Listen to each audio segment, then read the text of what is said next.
bad.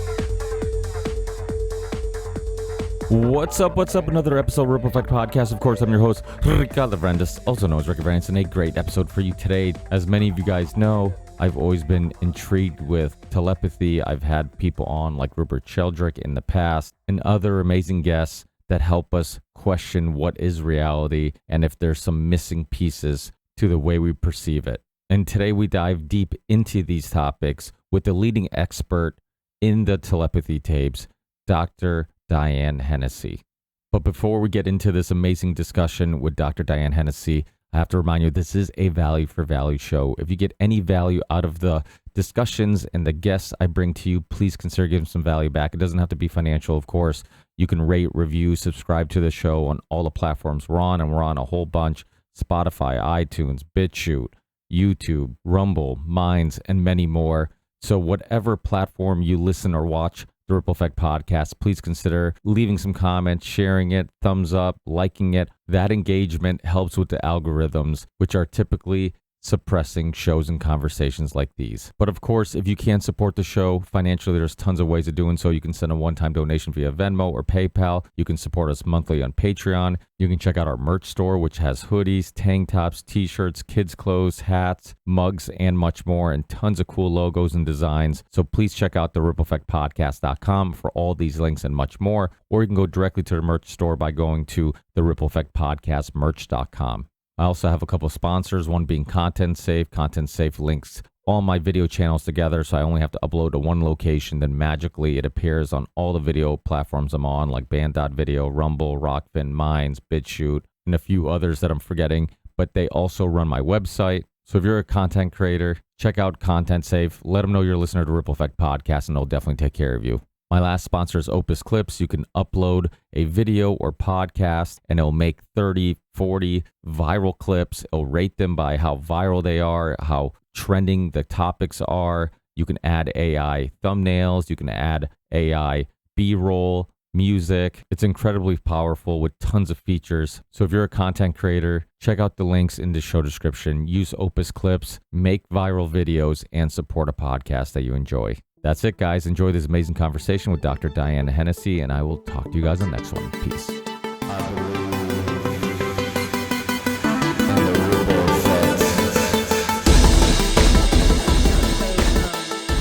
So my earliest memories are actually at Hanford, Washington, where my father was doing research on plutonium. He was a scientist with graduate degrees in 3 different areas of science, and at that time, he was doing controlled work to show, what the toxic effects were of the testing that was being done in the West. And so he helped to end that. And then after that, he went on to become the head of the artificial heart program at Battelle Memorial. And so he was a really top scientist, brilliant man. And as a kid, he ordered science kits for my brother and I to play with. And so I was really raised with science. I loved math. It was a way of making sense of the world. And so he taught me algebra when I was 7 years old. And it just came easy to me. And I wasn't raised with any religion. My father was a strict atheist. And so when I went to undergraduate, what I was the most interested in was the brain and behavior. And at that time, neuroscience wasn't even a major. So I technically was a psychology major. But if you look at what I did, I took a bunch of courses and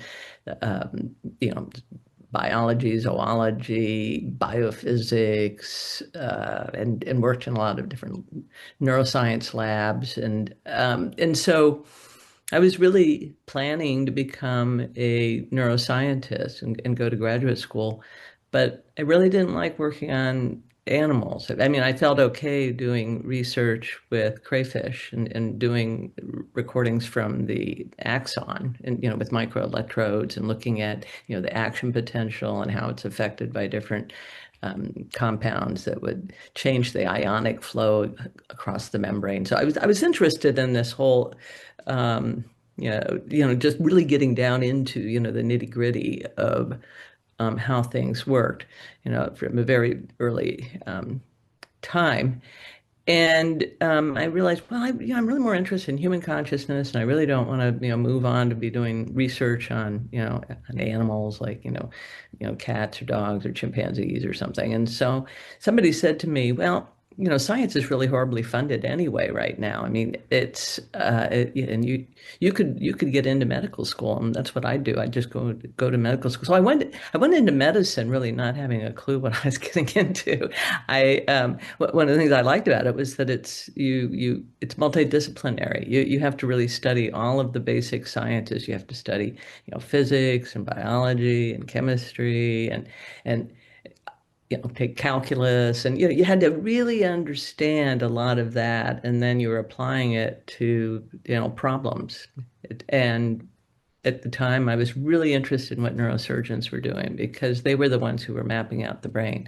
When somebody was, let's say you had a tumor or an aneurysm that needed to be removed, they would they would do stimulation of the neurons that surrounded the area that they were going to remove, and they would see what the functionality was because there's no pain receptors.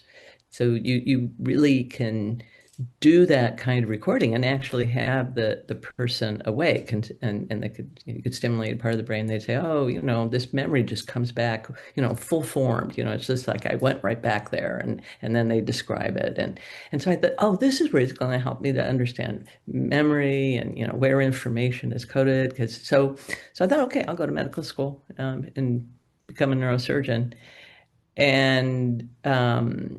And then what happened is there's several parts to this story. One part is that on my way, I was at campus at Ohio State, and I was crossing the street, and I was on my way to the post office to mail my applications for medical school when I was hit by somebody going the wrong way on a one-way street, and I ended up on a neurosurgery floor. And when I first came to on the neurosurgery floor, I thought it was a dream because I thought, oh, well, that's cool. I'm applying to become a neurosurgeon here. I'm dreaming I'm a neurosurgery patient. And and what happened was is that when reality set in, it didn't take long for reality to set in. I was like, oh my gosh, I was in an accident, and the last memory that I had was of stepping off the curb, and then I went back and I was trying to, well, what was I doing right before that? And I was sort of trying to recreate that timeline. And I realized that the night before this accident happened to me, I was in a math class, and I was having this discussion with this woman sitting next to me who asked me, where are you going to graduate school in math? And I said, I'm not going to graduate school in math. I'm going to medical school. And she said, what? She said, you're throwing away your gift at math. God gave you that gift and you're throwing it away. And I looked at her and I said, you've gotten this far in math and you believe in God? And she said, you've gotten this far in math and you don't. And we got into this discussion where I said, gee, I wish I believed in God. And I didn't say that as, oh, I wish I believed in God. I just said, oh, I wish I believed in God, but I don't. Well, when I came to in the neurosurgery floor, I had this feeling that there was something, something missing, something that was really different from how I thought about reality before, but I couldn't put my finger on it. And I realized, I was like, oh my gosh, maybe this is what believing in God feels like, because it was just a really profound feeling that was so different. And so I was unconscious for several hours. I have no idea what happened during that time. And so that's the sort of the one of the first things that happened to me that got me interested in things like acquired savant syndrome, for example. You know, when people have a head injury and then they have these abilities they didn't have before. And I noticed after this head injury that I experienced more synchronicities.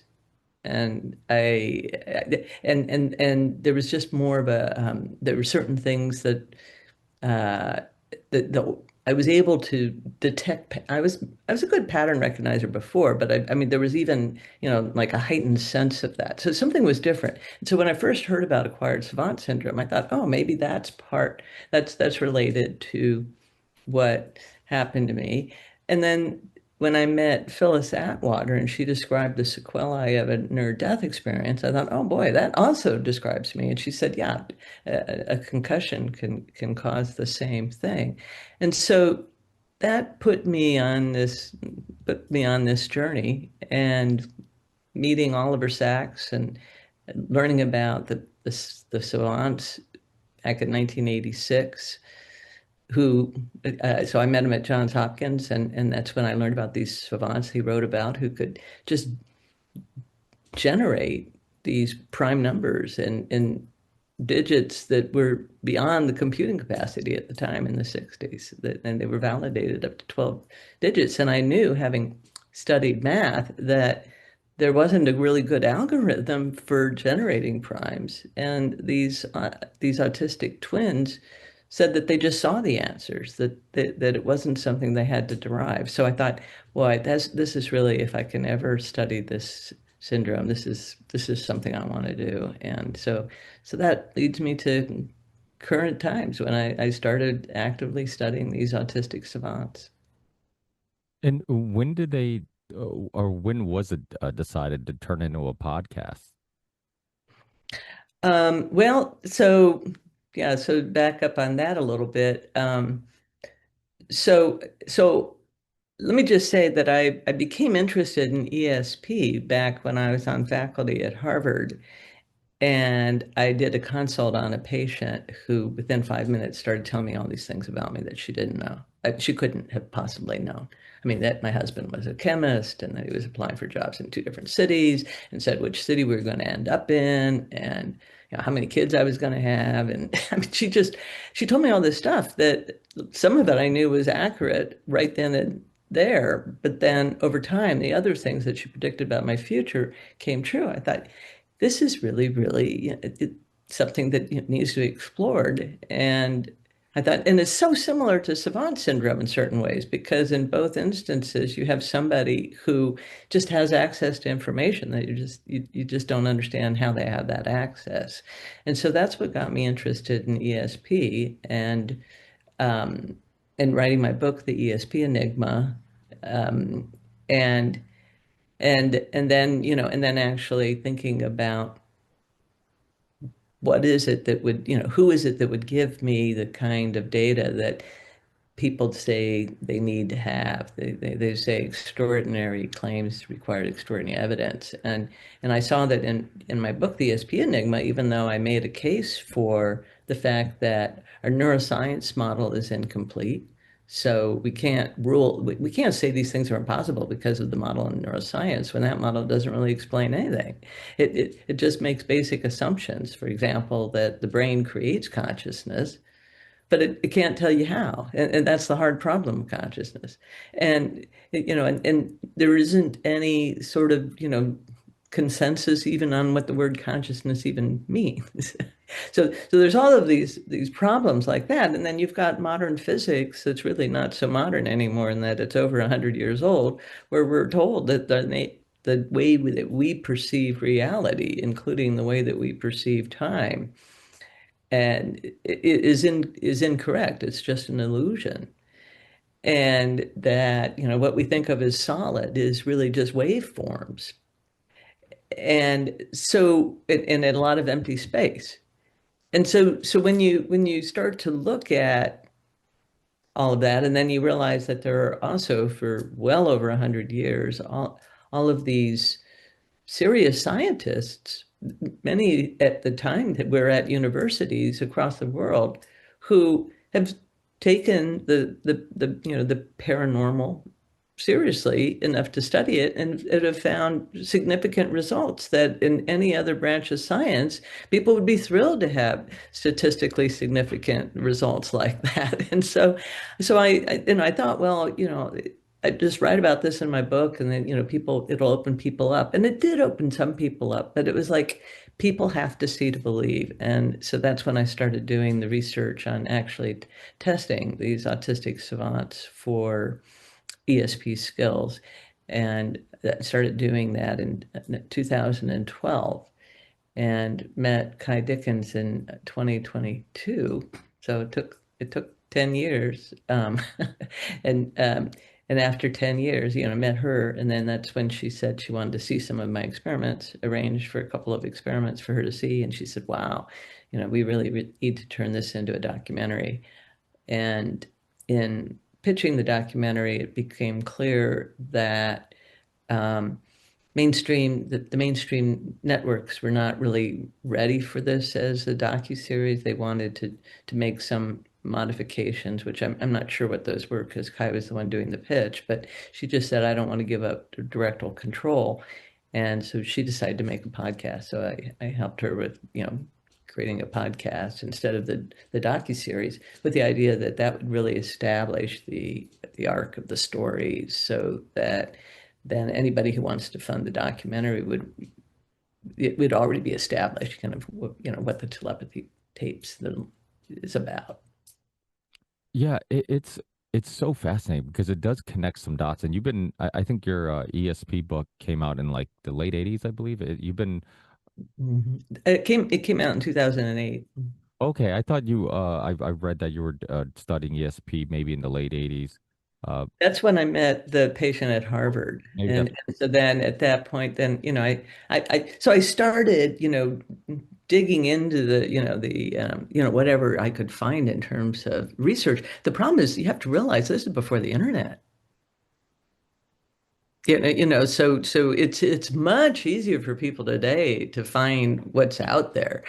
Much more difficult back then. And that in the late 80s is also before the Stanford Research Institute started declassifying some of the stuff they had. I mean, the official party line was, these things are impossible. And yet, at the same time, the Stanford Research Institute was doing this research with funding from all of these different branches of intelligence. So that was not a time when it was easy to be doing the kind of research that I was interested in. But I was already interested in it and looking for things, and go to a bookstore and find something there. And and so over time, I just kept finding that there's more there than we had been led to believe. I had a Ralph Blumenthal on who wrote a book about John Mack's story. And I'm sure, are you familiar with John Mack? He's the Harvard psychologist professor. Absolutely. I used to be just down the hall from him. Oh yes, I Yeah, I was at Cambridge Hospital where he was. He's the head oh of the department. And so we used to meet when I was there. I didn't find out until after I had left Harvard that he was doing the abduction uh, studies. But he and I really connected because we were both concerned about nuclear war and things like that. yeah, your stories are a little bit similar. I remember hearing your story and thinking of his because, well, unfortunately, he also got hit by a car. That's actually how he ended up passing away in London or in England, I believe. And he had a very similar story in regards to where he kind of went into this kind of just curious. They were asking him to kind of talk because he was expert in like nightmares and night terrors with kids, and was looking to discuss night terrors with people that thought they were abducted by aliens or had some contact with somebody from some other planet. And he went in kind of skeptical and became a believer. And he had like a famous Larry King interview where he was on there and put his whole credibility, his whole, career kind of on the line because, like you said, like some of these topics were kind of not taken seriously. And even now, like, there's still some pushback, which I want to get into, which is I find fascinating the fact that there's so much pushback in something that is undeniable. And like you mentioned, much of science are assumptions. I mean, a lot of things that we discuss in the scientific world. Like a lot of these things are kind of filling in the blanks and are assumptions, and science historically has always dug a lot of graves. You have a scientific theory, and then something new, comes along, and we find out we had something all wrong. So you figured they'd be open to the idea of constantly reanalyzing things and new theories. But there has been quite a bit of pushback. Um, why do you think there is? Well, first of all, for people who aren't maybe familiar with some of the pushback, who is pushing back, and why do you think there is the pushback for these discussions? Well, let me say it was interesting when my book came out, the ESP Enigma, my my alma mater, Johns Hopkins University. I mean, the School of Medicine reviewed it very favorably in their alumni magazine. And in fact, I've been contacted by people who were colleagues and classmates of mine from Johns Hopkins who, after reading that, reading my book, they're like, wow, there's really something here. Because they really, I mean, that the scientific argument I made sense to them. And one of the things that I love about Johns Hopkins is that they look for really top-notch scholars and people that want to advance their fields. And so I remember being told in medical school, um, half of what we tell you now is going to be obsolete by the end of your career, and it's your job to make it obsolete. And and so so that's the atmosphere that I was in. I mean, I had people who were Nobel laureates that were there, shoulder to shoulder, looking over a microscope with me. Getting taught neuroscience by Vernon Mountcastle, who's the one who wrote the textbook on it and mapped out the visual cortex of chimpanzees. So that's why I wanted to go to Johns Hopkins. Um, and so, to me, I just thought I was just doing my job. I wasn't really expecting to get pushback, and people at Johns Hopkins were very interested in what I had to say. It was my local medical board that gave me flack, and a psychiatrist wrote a letter wrote to them saying that I wrote a book on ESP, and that means I engage in magical thinking, and therefore I'm psychotic or pre-psychotic, and that I needed to get an immediate psychiatric evaluation. And so, and of course, I underwent 3 days of intensive testing and proved that I don't have any mental illness and got my license back. But that is pretty extreme pushback. And the reason why, so for the medical professionals, as a psychiatrist, we're the ones who determine who is mentally ill or not. Okay. So and so if you have someone go in to see a psychiatrist or high percentage of medical doctors, if they say that they can do any of the things that I study, like read people's minds, or people can read their mind, or they can predict the future, or that they can influence matter through their mind, or that they see ghosts or whatever, they're automatically considered to be psychotic and in need of being on a medication. They're thought to be delusional. And so that's what our training tells us.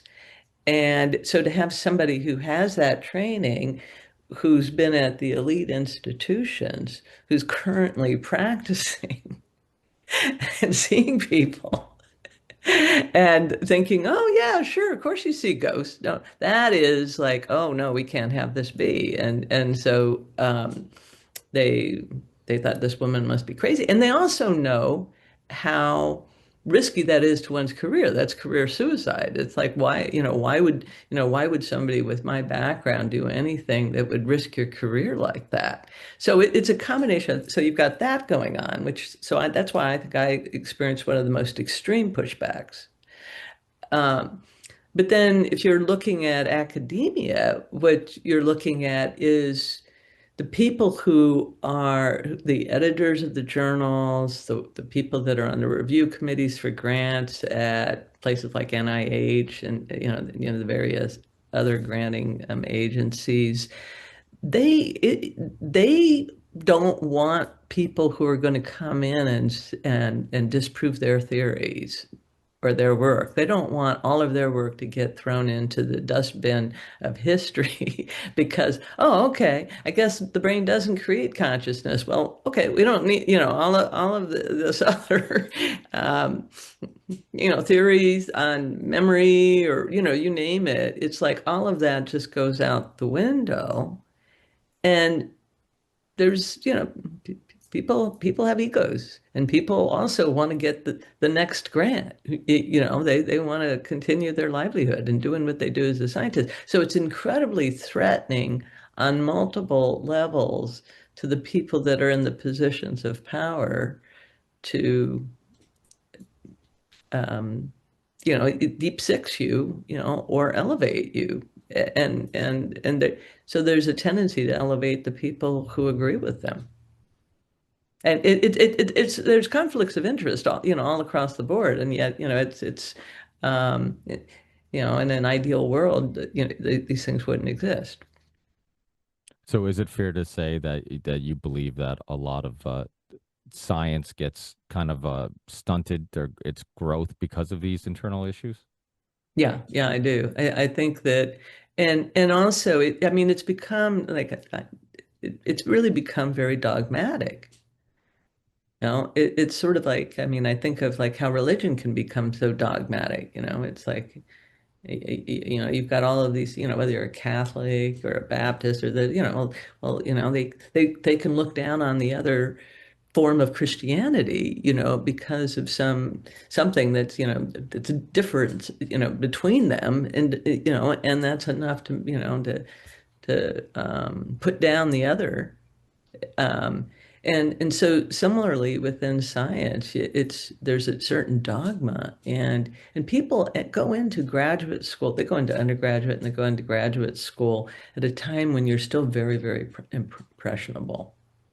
You're you're very receptive to what you're fed as how things work at a time that's during very formative years.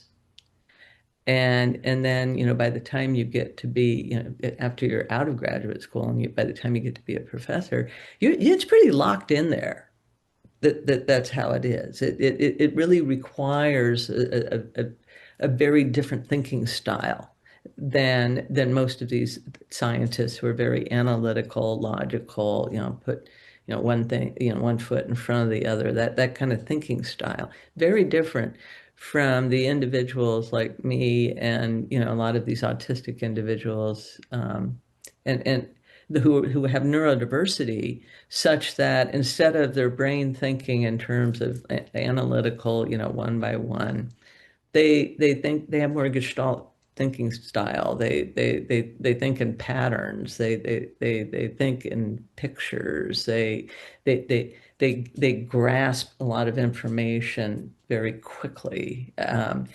I mean, it may be that they're that the brain has both, that the nervous system has, what I call like classical and quantum components to it, such that there's that they're tapping into something that really shows that there are quantum sort of aspects to the nervous system, whereas something like hitting my knee with a hammer and me having a knee jerk, okay, that's just a very, very simple reflex, and that's what I call more classical. That's just like the lever system of of the muscles around that joint.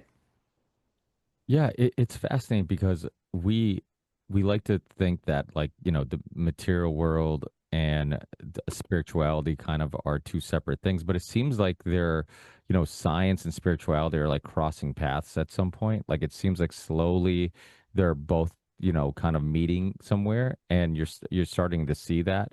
And it's do you see that happening also? Do you feel like there's more and more scientists who are now more open to these discussions and these new research and things like you're discussing? Yes, I do. I mean, I think that. I think what's important is that so when people think of spirituality, I mean, it really is distinct from religion, because, religion is sort of, that's where we get a lot of dogma, and it's man's interpretation of things. And the spiritual traditions that I really have gravitated towards as I was really trying to make sense of everything have been your ancient wisdom traditions. So for example, the Vedas, that in Hinduism, and I also have dived deeply into indigenous um, cultures like the Native Americans, particularly the Chumash of Southern California.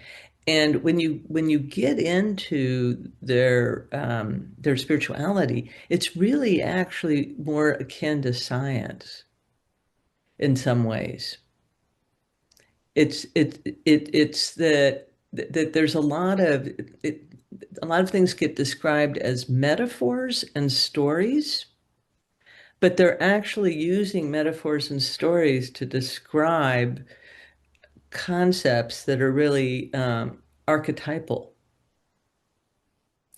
And because we are all archetypes.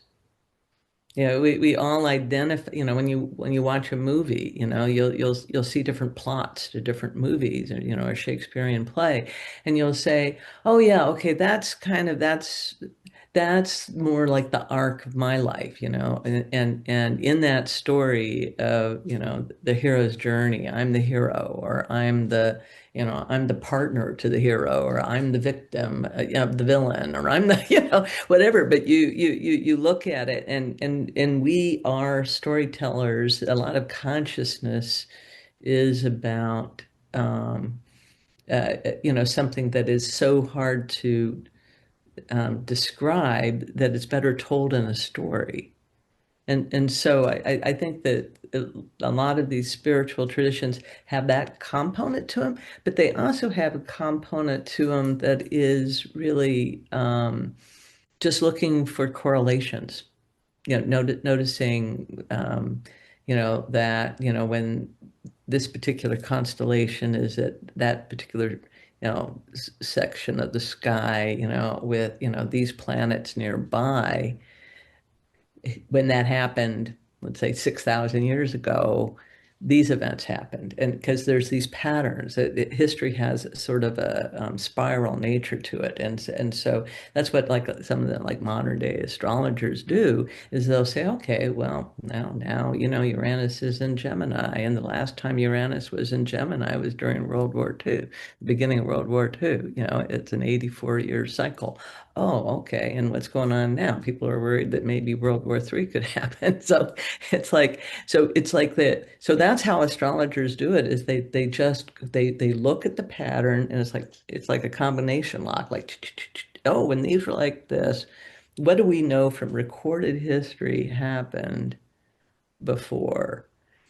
And and then people have these stories that there's stories within stories that really becomes that get passed down from generation to generation because so many of them were oral traditions before they were written down. And so it's a way of preserving that so people then can have um, some ability to sort of prepare for what could be happening.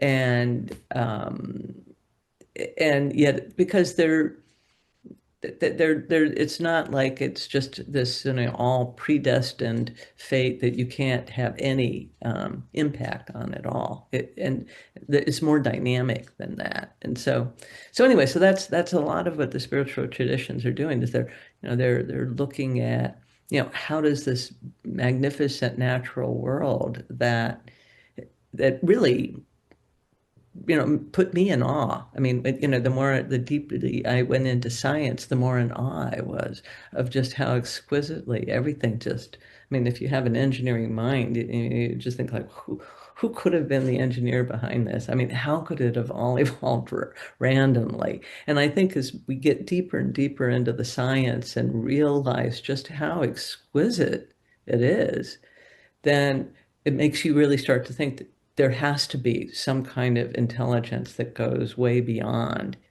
our intelligence. There has to be so much that we don't understand. If we've moved this far in our understanding, wow, how much do we really yet understand, and how much of it is that it's lost knowledge that we can recover? Yeah, and you see math in Mother Nature, right? You see math in all types of things that it doesn't seem like it could be coincidental. It has to be a reason why it's there. Yeah, these discussions are interesting because I remember just as a young kid going to my first funeral and seeing the person there. It was a open casket, and I'm just like, and I wasn't emotionally affected by it. And I'm like, why am I not emotionally affected by this? And I realized it was because I felt like I was looking at a piece of furniture. Like it wasn't like I felt like the soul wasn't there. Like I'm like the physical, like the outer shell is there. That's what I'm looking at. But the person that I love or adore or miss, like I felt like they weren't there. Like this, and then it made me real. I'm like, okay, so I can't explain the soul. Nobody really can explain it to me. Every definition of it seems a little weird and doesn't really explain it. It's again like a lot of assumptions, but I'm like I can feel it. I can feel like it's not the person's not there. And that was kind of like the beginning of me starting to really like kind of look at my parents because my parents I was born in Portugal and I came here when I was 4, but my parents were raised on a little farm in northern Portugal, and you would hear these stories of people seeing souls of loved ones, and all the, and I'm like, you guys are crazy. I'm like, you guys are making way too much wine and drinking way too much wine up north in Portugal. And as I got older, I'm like, there's something to that. And then we briefly talked about John Mack, but like, some of these children who non-verbally are being communicated by something, right? There's that was it in somewhere in Africa where that famous story of that school that gets they think they got contacted by some ETs that landed there, and all the students are now adults and they're still telling the same story and talking about these nonverbal communications and whatnot. So it's like all these things are dots, and I'm like, they kind of seem somewhat connected, and they seem like they kind of are pieces to a bigger puzzle of like understanding reality. And then you look at like Nikolai Tesla, and his famous quote, if you want to understand the universe or the world, I forget what term he uses, but you have to understand frequency, vibration, and energy, right? And these are all things that have kind of been not looked at much when you really think about it. And now you're starting to see people talk about grounding, right? Us connecting with the earth, and people are, and then a lot of things seemed obvious. Like, why didn't we ask why all these birds can fly together without communicating, without bumping into one another? Why can a sea of fish, swim together? Like, how are they communicating? How are they doing this? And all these things, like you said, old wisdom of like, hey, I have a bad feeling about that person. It's like we use these terms and we don't even really we don't really consider the fact that like we're saying these things exist. Like there's a feeling, there's energy, a gut feeling, right? The gut being connected to the brain and all that type, like all these old sayings that we use that we kind of didn't realize that like maybe all these these old ancient civilizations, that maybe they were onto something, and maybe some of that knowledge and understanding of the world around us has been lost throughout civilization. Yeah, absolutely, absolutely. But some of it's coming back. Some of it's coming back. It's very, very interesting. Um, and and when I say some of it's coming back, part of it is that there were pockets where some of this knowledge has been preserved that people didn't weren't aware of, that are kind of getting opened up. To give you like one that I'm most intimately familiar with is that uh, I've been working with a Native American who is he's also a paleobiologist, and he is using these archives from the museum in Santa Barbara that are from interviews of this anthropologist, his last name was Harrington, that he did with the elders of the Chumash tribe back over 100 years ago. And so they were all transcribed and decoded because he not only had them in their original dialects that had to get translated, but they were all, he had one of these cryptic codes too, because he didn't want them to be misused or whatever. And so they gave him all of this information around, I believe it was around the time of the 1918 flu epidemic, when there was like a lot of die-off of the Native Americans, and they thought, we've got to tell somebody this information so that it doesn't get lost. And so that they gave it to this anthropologist, who then kept it kind of obscure, but then millions of dollars were spent to decode it.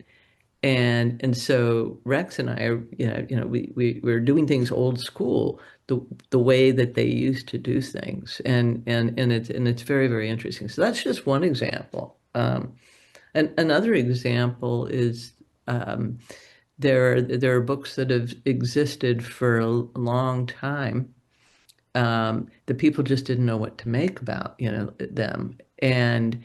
Um, and so what's happening is that I've been contacted by various people who said, "Do you think these autistic kids who seem so facile at decoding language, picking up languages and decoding things, do you think that they could help us figure out what, these ancient languages or these ancient pictographs meant?" And I thought, well, it's quite possible. I mean, it's definitely worth looking into. And so that's what I mean by information coming back. Yeah, that's wild. And do you think, because you hear a lot these type of discussions around creative people, musicians, uh, artists, they talk about how they feel like they tapped into something, right? Like they didn't come up with the ideas, it was given to them. Do you think there's something to that? Oh, absolutely. Absolutely, 100%. I mean, it reminds me of these savants who, for example, just say, well, I just saw the answer. I didn't derive it. I just saw it. I mean, some of the people who contact me say that they get these downloads, or some of them, they actually literally say they see code, which brings up the whole, do we live in a simulation, kind of, theory. And so I do think that we do live in informational fields, and that these autists are teaching us that it's possible to surf those informational fields, just like we use these devices, computers and smartphones, to surf the cloud, the internet, that they have, that the brain has this capacity to surf, so to speak, what is the natural, uh, you know, um, counterpart to that. Are you I'm sure you're familiar with the like the water experiments with like kind of seeing how they crystallize and Yeah, with that Austin. yeah, yeah. I mean, that's fascinating because a lot of these things are kind of telling us that this whole hippie idea of like we're all one is kind of like there's some evidence that that's probably true, that we are all connected, that we all, I mean, I remember during COVID, one thing that I now, looking back and reflecting, I'm like, wow, I'm like, I cannot believe we lived like that for so long. But everywhere you went, it was like everybody was so anxious and everybody was so stressed and unhappy and scared and all these negative feelings that everywhere you went, you almost sensed it. Like you could, it was like you go anywhere and it was just like a sense of anxiety. Like I was kind of getting anxiety from sensing everybody else's anxiety. And it's when people talk about energy, and that's one of the reasons why I named this show the Ripple Effect Podcast, is I believe that we can share negative or positive energy and we can create our own ripple. And, simple things like, hey, my wife calls me and she gives me, we have a chat. I could either be rude to her and then, she's in a bad mood and then she's kind of takes that out on the next person she interacts with, and vice versa can happen. I can be it positive, and then she can be in a little better mood, and so on and so forth. But that was kind of more of a material way of looking at it. But I think there's also people that we enjoy being around because they have that positive energy, right? It's not just like they make you laugh or whatever, but we all have those friends that every time you get around them, you're like I'm just in a good mood. I'm in a better mood because they're always in a positive mood. So it's there's so many of these things that we're uncovering that, like you said, are just for a long time just seemed like silly things that we couldn't really explain, and maybe we're making something out of nothing. But there is a lot of old wisdom. You brought up a story that reminded me of ayahuasca, right? The story of ayahuasca. Are you familiar with it? Obviously, you're familiar with ayahuasca, the DMT brew that they drink. And Right, right, right. Yeah, I don't know which story you're referring to, but I mean, I read Rick Strassman's book, a long, long time ago, yeah, and yeah. So anyway, so which I, story? I've had Dennis McKenna on, and we talked about how, like, so to make the brew, it's like a leaf and a branch that has to be mixed together, and one Mhm. of them has a DMT in it, and the other one activates a DMT. Oh, And if yeah. you don't put them together, it doesn't work. And nobody knows the origin story on how they figured out that you put, like, in Amazon with all these different plants. How do they figure out that you had to put these two together to get this experience and make this brew?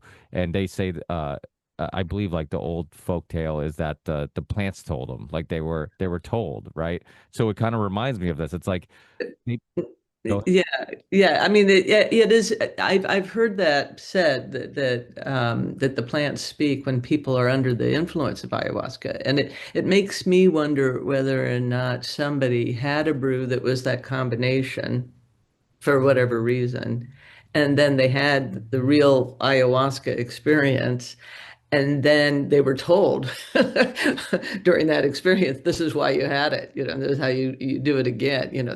That's what I suspect.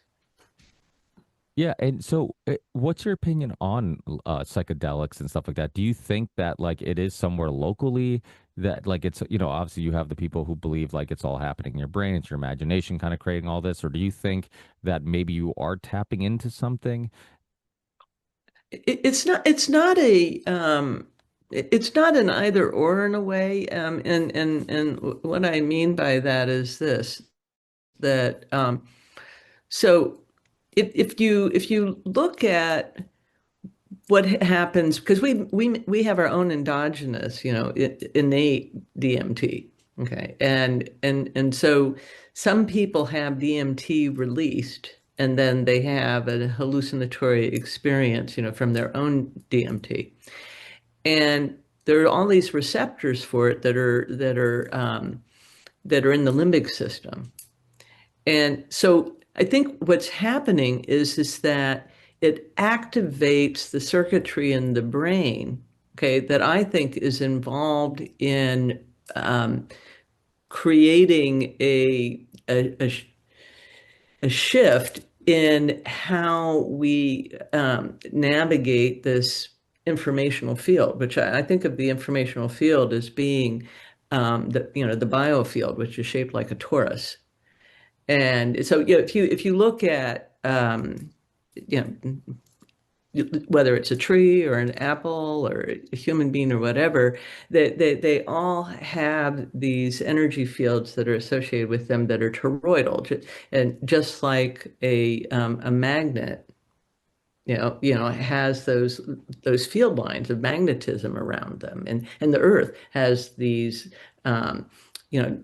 magnetic field lines around it. I mean, that's part of how birds navigate, is that they can tell where they are based on the angle of the magnetic field as it goes around the Earth like this. And so there's this sort of fractal nature to all those fields. They're all this toroidal shape, and what I believe is that the brain is reading that toroidal biofield. And so when you activate, depending upon what drugs you're taking, when you activate that circuitry and you have this electromagnetic uh, you know, speeding up or activation in a different way, then what happens is that then the field gets read differently. And anyway, I mean, and that's a really very, very simple explanation. I mean, I'm working on on my next book is going to go into a much more detailed sort of explanation of that for people that want to see that, the sort of science around it.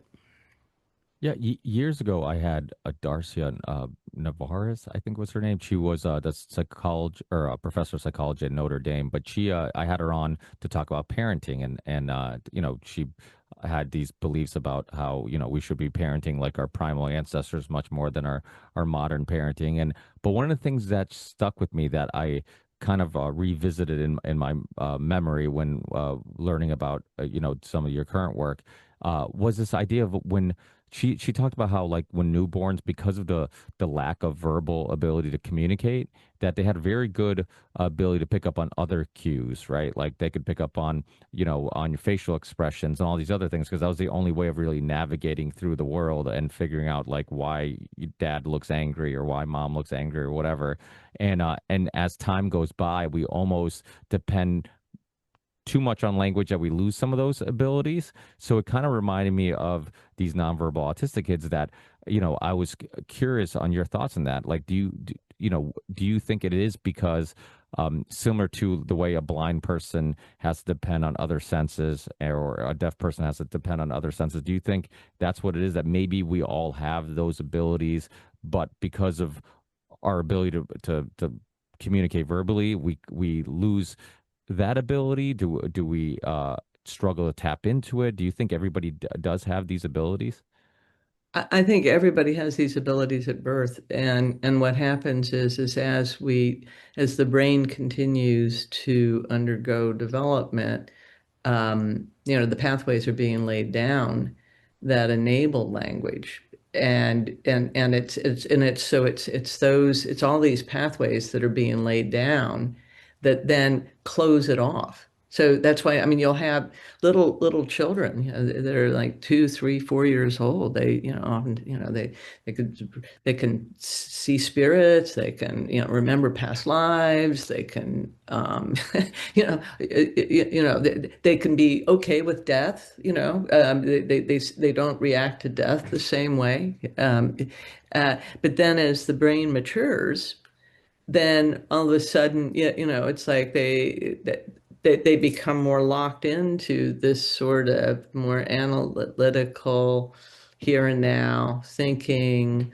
All of those kinds of things seem to go away, and now suddenly they're afraid of death, or they mourn and grieve. And so there's so I think we're all born still, for lack of better words, kind of connected to the unity or the source, or the collective consciousness, whatever you want to call it. We haven't cut that umbilical cord yet, and it's so, but that the spiritual umbilical cord gets cut, as we become more and more self-identified with the body as self, and this is being all there is, and fall deeper and deeper into the hole that is the illusion of separateness.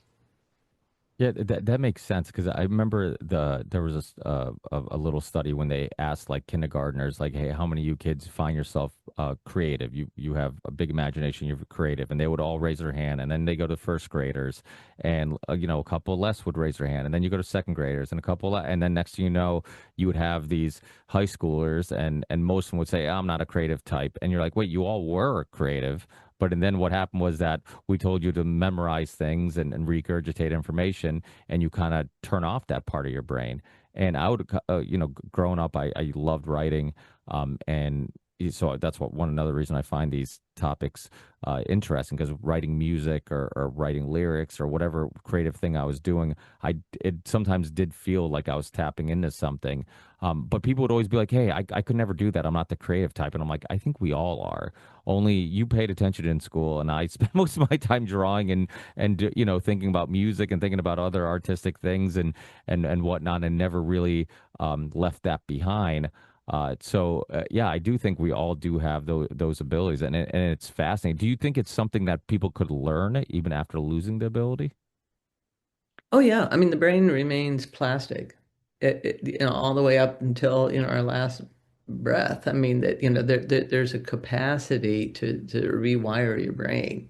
Um, so much. I mean it's harder. I mean it's just like it's a lot easier for a young child to acquire two languages simultaneously and be really fluent in more than one language. It's harder when you're an adult and you're trying to learn a second language. You can do it, absolutely. And so, I mean, I think that there's implications here for the young and for our educational system in which we actually should be not training these things out of individuals. I mean, we need creativity. We need new ways of thinking. We need to have the intuition inform the analytical logical mind and vice versa. There needs to be more of this crosstalk rather than it just being so heavy-handed in the sort of what's the more the left hemisphere's linear verbal thinking. But also though we need to look at ourselves differently even as adults and um, not tell ourselves things like, "Oh, I'm not creative." I mean, it's like, there's a lot of self-discouragement that people engage in because they don't they don't expect it to be work. It's not work if you just can't get enough of it and you just like you did, you were doing it, even when you're supposed to be doing something else. I mean, it's not work then, but it becomes work for people when they put criticism on themselves and expectations and judge it and go, oh, well, this is, gee, I don't compose or play like Mozart or whatever, whoever it is you're comparing yourself to, then you can get shut down before you even started. And you have to realize that when you first started to walk, you didn't do that like an athlete. You fell sometimes, you wobbled around a bit. That's just how it is. And so I think it's about giving if you really would like to have that as part of your life, you say, okay, I'm willing to, put the time in and try to hold back that inner critic. Yeah, and I think being artistic or working on your creativity side of your brain is therapy. I mean, I feel like you tap into trauma, you tap into neglected feelings or memories, and you kind of sort them out and you kind of work them out while you do that. One thing that was beautiful about this whole story was all these parents, and there's a older documentary called Speller, which you're familiar with, and it's similar thing. It was these nonverbal autistic kids who parents thought that they were like they were just zombies, that they weren't there, that it was a cognitive issue that they had, and then similar thing to telepathy tapes. You had these parents who were basically being able to communicate with their kids using other devices like an alphabet or whatever, and these parents found out that like, hey, they're like, my kid's in there, they just can't communicate, that it's a mechanical thing, not a cognitive thing. And it's this beautiful thing of like, because we all know somebody who, has a child who's autistic, and I have two, knock on wood, healthy, beautiful kids. And I'm always super grateful for that because I know there's parents who don't, and I never take that for granted. And when you see, what they have to go through to kind of give them the best quality of life they can give their child, it's just, you can't put words to that. And it really shows you the power of love too, which is another fascinating part of the story. When you hear parents say, and people say that their children are telling them that like only good people have these abilities, which like, what do you make of that? Um, well, I do think that the individuals whose families had contacted me on their behalf are really on a soul level very spiritually evolved. And so I can say that they say that they're here to evolve humanity. I mean, there's just this there's very much a message of trying to lead humanity. That's my charms. I live in this charming old house. um, that they're really trying to help humanity, and so I can say, and yeah, that they're extremely gifted. But there's so many kids that fall into that non-speaking category of autism. I can't really make any blanket statements about all of them, but so I can't say that only the ones who are spiritually evolved have these abilities. I would say that those are the ones whose families contact me and that I become aware of. And it may be that it's true across the board. Yeah, well, I wonder, like with the near death experiences, do you think it's a similar thing where like when you, even if maybe you have a bad bone in your body, like when you have these type of experiences, it makes you kind of rethink things. You hear about people who have near death experiences and all of a sudden they become spiritual or they become, they believe in something, that they didn't believe in prior to that. Do you think it could be a very similar experience where like when you experience something like that, it you can't help but maybe not, zoom out and look at the big picture and say, hey, there's something greater than this, material world. Yeah, no, that you're making a very, very good point. And yeah, the way that I would express it is that these autists are spending a lot of time out of their body. Okay, reportedly, and it was something that I had suspected. And so I think that they're sort of partially in that same space where people go when they have a near-death experience.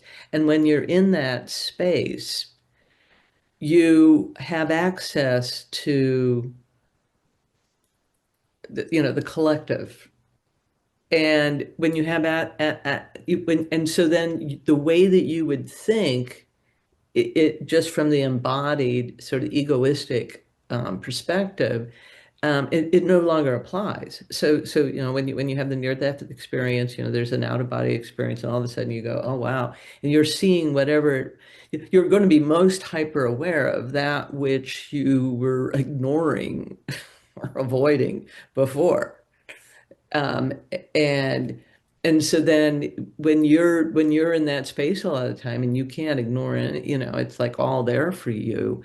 I would think that you're going to be uh, it's like it's a form of omniscience in a way, but that sounds a little grandiose, but in a way it is a form of omniscience if you are not that we all could experience and we all do probably when we're no longer embodied, where you have that capacity to not be this tunnel vision that we have when we fully buy into the uh, perspective that that is what we're taught to believe. Doesn't your brain, your pineal gland, actually release some DMT or something? Yes, When you, yes, yes, absolutely. That's the innate DMT that I was talking about. yeah, Hmm. and it releases it during near death experiences, right? I think that I've heard that. Yes, yes, yeah, exactly. And so then it goes, and the pineal gland is right inside the ventricular system. And so then what happens is it can diffuse out to the walls of the ventricles, which is then how it then can have an effect on the limbic system. It starts to, it kind of diffuses out like this, and away we go. I'm curious, how has learning all this and being so deep in these topics, how has your worldview evolved? Like, did you, are you looking at like the questions like, what is the afterlife? Do we live in a simulation? Like, are all these conversations kind of being reignited in your brain, and are you coming to some conclusions?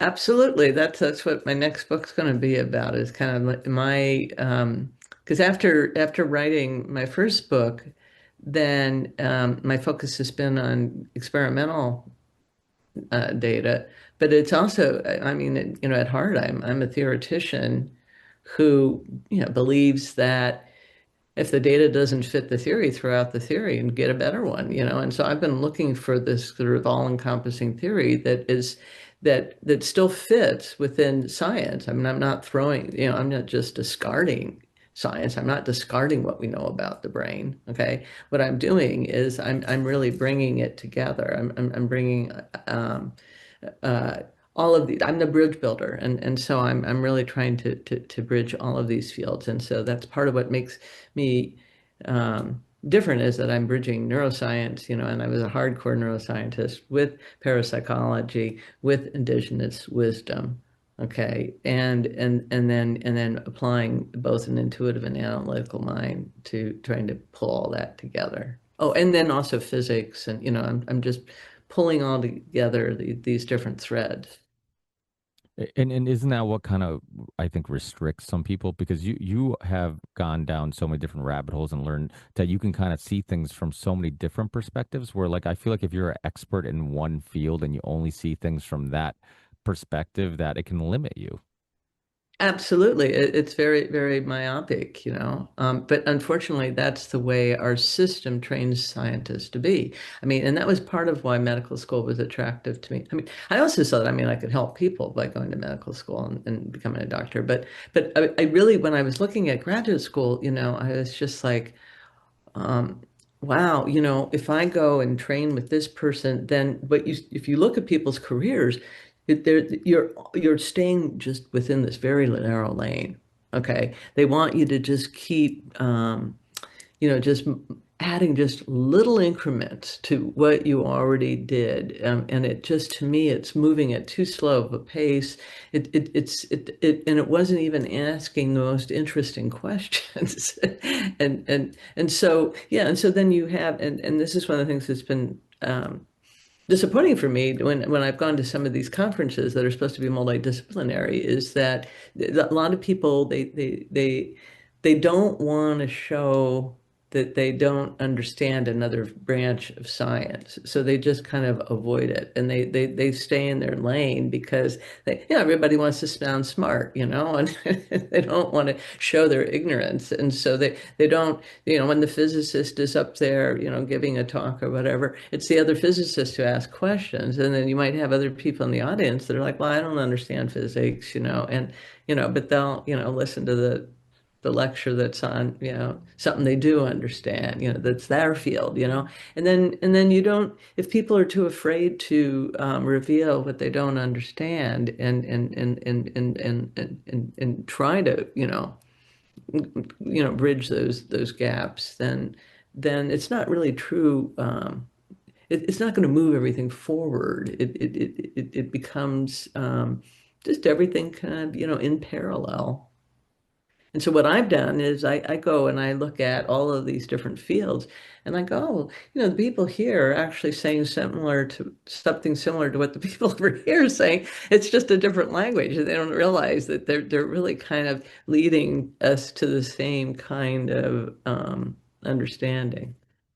Yeah, a lot of times great discoveries are made by people completely outside the field, looking at it from a completely different light. There's actually a documentary called The Syndrome, and it's about shaking baby syndrome, and it was about these parents that are getting their kids taken away from them, and getting, I mean, it was a horrific stories, and because they were bringing them to the doctor or hospital, and they're saying, hey, you shook your baby and that's how they got injured, and they're like, no, we didn't. And so they kept, all these stories, these horrible stories of these parents having these issues with like having to fight for their kids and to get possession of their kids again.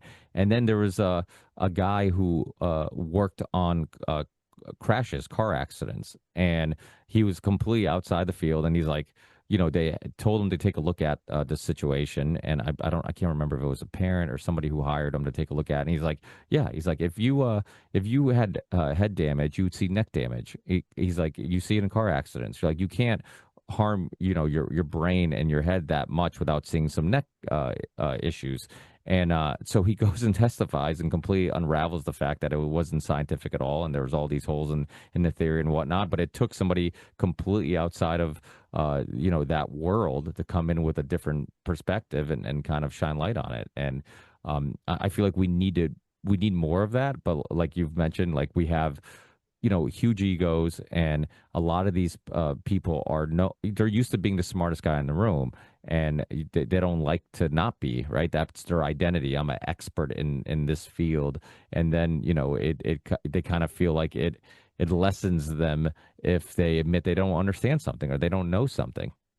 Right. No, absolutely. Absolutely. And then another area where this plays itself out is that there's there are publication there's experiments that were done in the past, say, 40, 50 years ago, that nobody ever goes back and revisits it and says, were the conclusions entirely based on the observations, or were there some conclusions that we're establishing as fact, where there's some conclusions that actually had some built-in assumptions based on something at the time that they believed that has since been disproven, but nobody goes back and goes, well, wait a minute, we're being told this, but that thing, if that wasn't the case, then that assumption was incorrect, and let's just reanalyze it, this, looking at it from with fresh eyes. People don't do that. I mean, it gets, it's like they just keep building, on it, because we, as scientists, we like to build on a solid foundation, and where we differ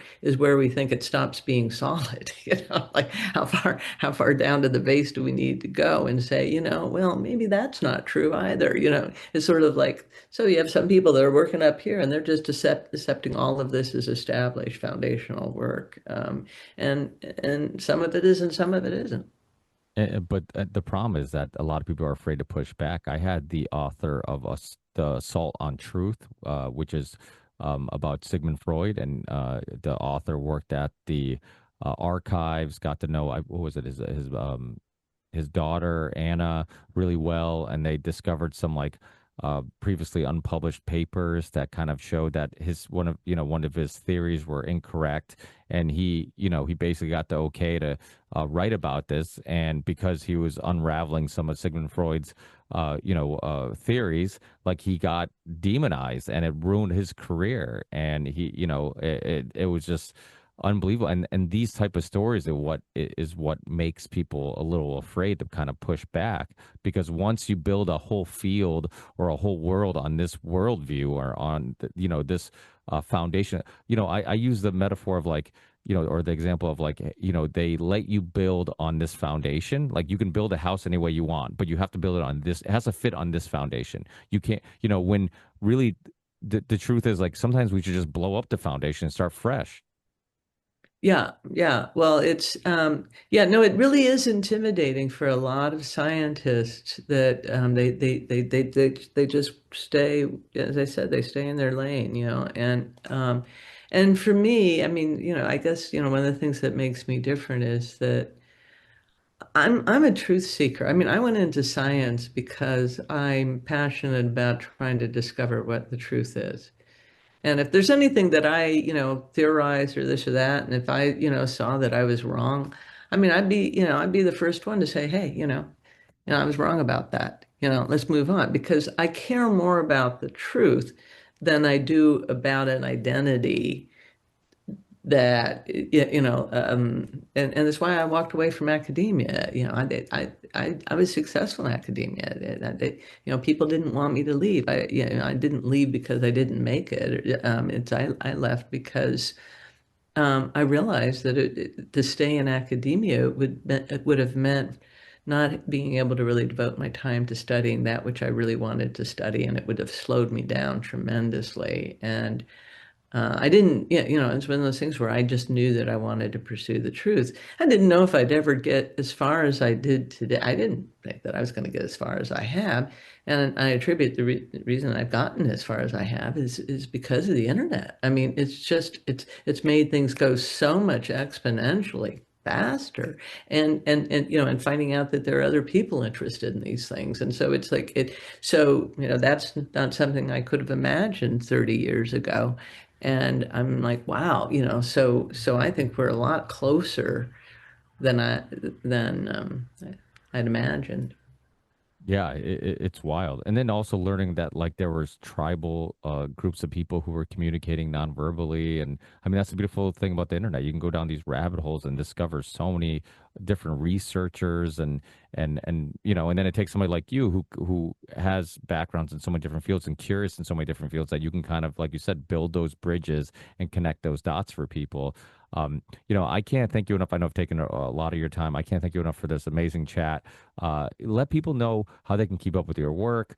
You know, roughly if you have a idea when the book might be out, anything else that you have going on, yeah, please promote and let people know where they can keep up. Yeah. So, so they can find me at Dr. Diane Hennessy, HENNACY.com.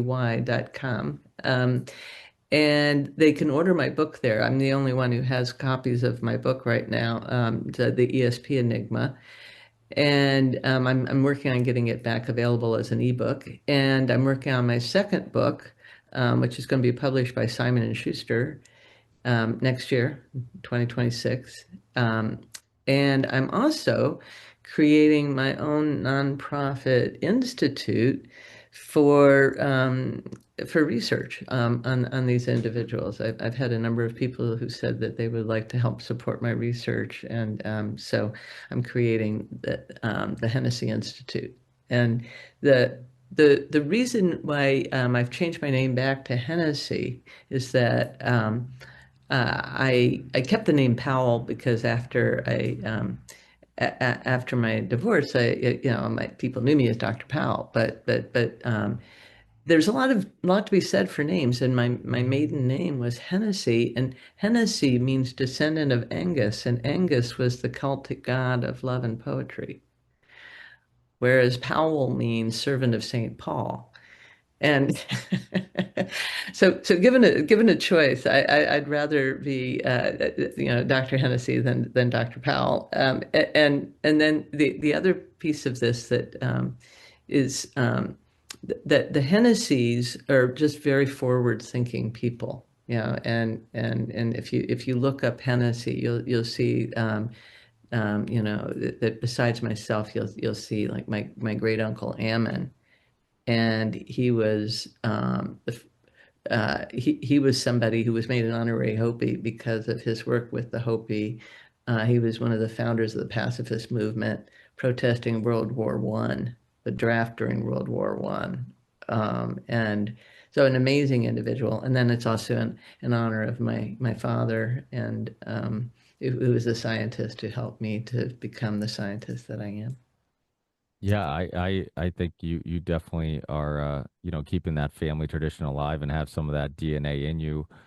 You know, I believe in epigenetics. We inherit not just skin color and eye color and whatnot and height, but we also inherit, I think, memories and all types of things. Obviously, people know I've talked about it a million times, the mouse experiment where they spray the synthetic scent and shocked them and you know, for two generations later, they would have a panic attack every time they smell that scent without ever being shocked. And so I think, yeah, we inherit some of that. I think you have some of that rebel pushback against the grain in you, and it's inherited. Yeah, I keep up the amazing work. I'm going to obviously keep up with your work. I think there is a telepathy tape documentary that is being worked on at the moment too. So that's something to look out for. But thank you so much for going wherever the truth takes you and wherever your curiosity takes you and not being afraid to do so. And I'll send you links to the show once it's up and live. And thanks again. I really appreciate it. Yeah, you're very welcome. Thank you. I enjoyed it. Ciao. Okay. Take care.